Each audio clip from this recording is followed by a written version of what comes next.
burning question that I get, and most of us have to go through, is do I become a specialist or do I generalize and open myself up to a bigger, broader market? Which one is going to be more profitable? This is a burning question I think most business owners have and will go through at some time and may go through many times in their career. And before I forget, please hit the subscribe button, and if you already are, I appreciate it and thank you a lot. And hit the like button on the way out, and also please put a nice positive comment. It helps me. The other day I just took on a new client, and one of the first things we had to work out was, where is his area that he could grow the most?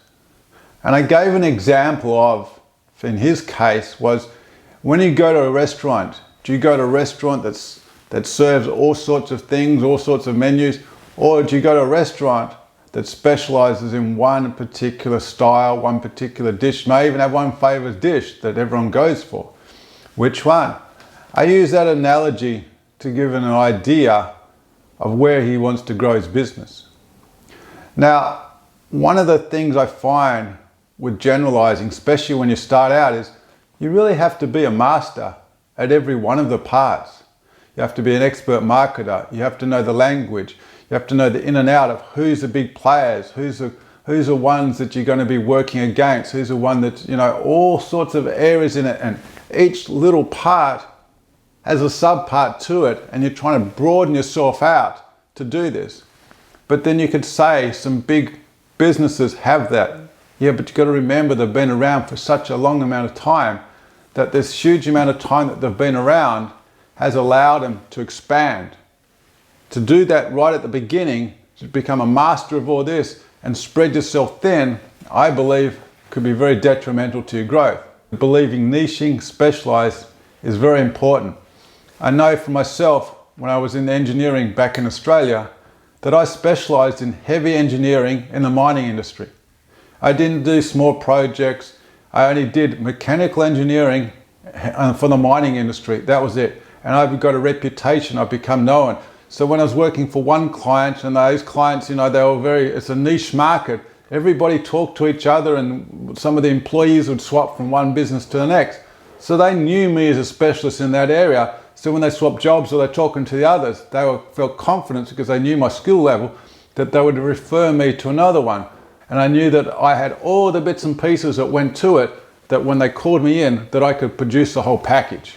And this is what we're talking about, is that when you specialize and your client calls you, they call you specifically for that reason. They want to know that you're the expert in that area and you're able to service them, provide them exactly what they need. And they know that you've got experience, that you've got all the contacts, everything's required for it. It's very, very important. So this is one of the things that I was trying to explain to the new client, that really you have to pick what niche it is. Because when somebody's trying to get in contact with you, especially when it's a cold lead, are they going to just look up somebody in a general field and just look at that? Or they need help. They want to get help from a specialist in one particular area.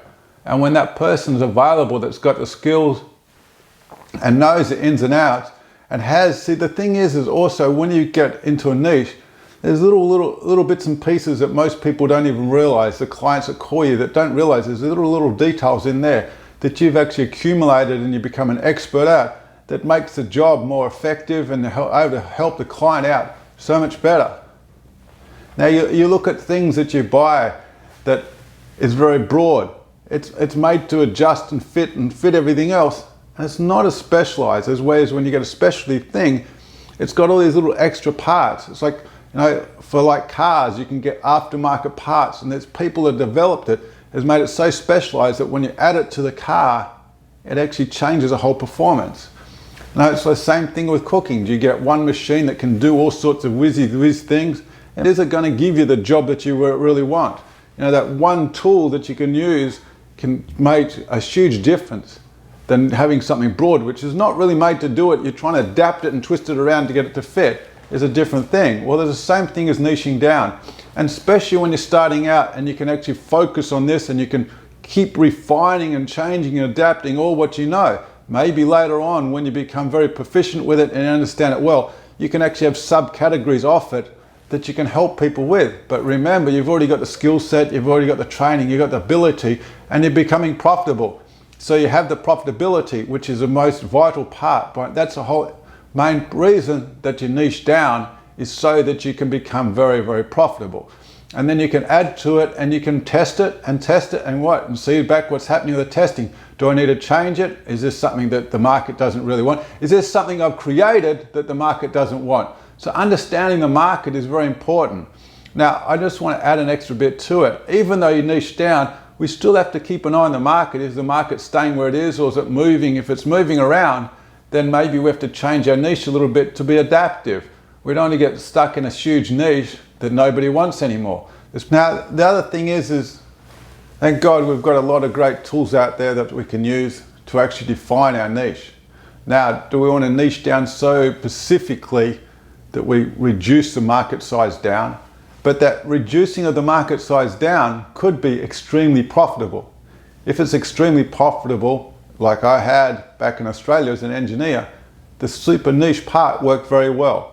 So what you have to do is understand that maybe you're a niche, but you may be more broad in that area, because that's about the saturation you can get. You have to work out your saturation level, that now you got it and you've saturated the market, then there's nothing left. You can't sell a product or provide any more service because there's no one else available.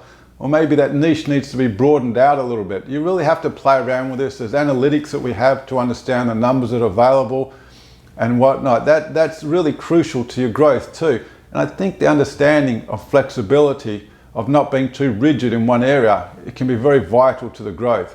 Flexibility means that, okay, this is where I am now. What do I need to change, tune in, define, move, add, extra the whole time? That's the most beautiful part, is to being open to allowing that to happen, to come up with a formula that works for you, because quite often people buy products and services because they can relate to you.